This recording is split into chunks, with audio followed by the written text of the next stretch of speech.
All right, we've got Mother Nature really letting us know about some storms up to the north. Conditions are favorable for these storms to hold together, and they are getting dangerous up to the north of us right now. Let's go out and show you first the severe weather threat on this Memorial Day evening. I've got about a medium threat of both the 60-plus wind gusts and tornadoes. 1-inch hail and heavy rain, a little bit of a higher threat. We've got a good pool of cold air aloft, but tornadoes are a definite threat. I mean, we've got a tornado watch until 10 p.m. and right now a tornado warning heading into Gillespie County. North of Fredericksburg is where we're watching this supercell start dropping to the south. It started around Menard and is slowly drifting east, but is now getting a push to the south. We were waiting for this little push to occur, and it's starting to happen. So the tornado warning until 6:45, and this does include Fredericksburg. Remember, respect the polygon. Always pay attention to where this is and where you are. And again, the southernmost reach of that polygon is now the city of Fredericksburg. So you've got to start putting your plan together now. What will you do if this storm is going to impact Fredericksburg?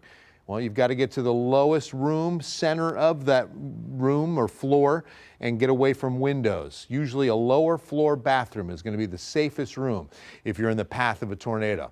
Right now, it's just south of Mason. It's going to be this rear flank area of the thunderstorm where we're seeing some gate-to-gate shear. We want to look at where we see red meeting green, and it's going to be right in this vicinity. So it's right in here, and that's always the rear flank where we see these smaller tornadoes drop out. So again, that's in between Mason and Fredericksburg, and it's moving off to the south at about 30 miles per hour. So we're going to keep a very close eye on it. See the hazy sun? We hit the mid-90s, but it's the humidity.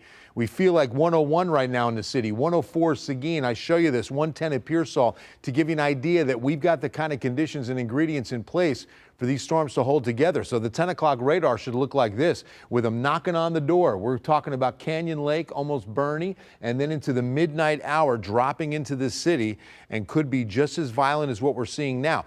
The interesting part is that the Weather Service is, right now anyway, expiring that watch at 10 p.m. So at least as we get into the midnight hour, perhaps we're losing some of that wind shear. The storms should hold together and push to the Texas coast, but that won't be it. Our Memorial Day 14-day forecast, remember and honor, we've got a 60% chance of the storms through tomorrow morning. Then the rest of Tuesday afternoon should be quiet. We get up to 92. But then we're getting another round late Tuesday night, early Wednesday. And that could be severe, another weather impact alert. And then a good chance of storms again on Thursday before the atmosphere begins to settle down, heading into the final day of May on Saturday. And we begin June with an isolated shower chance before the first full week of June and the heat returns. Nate?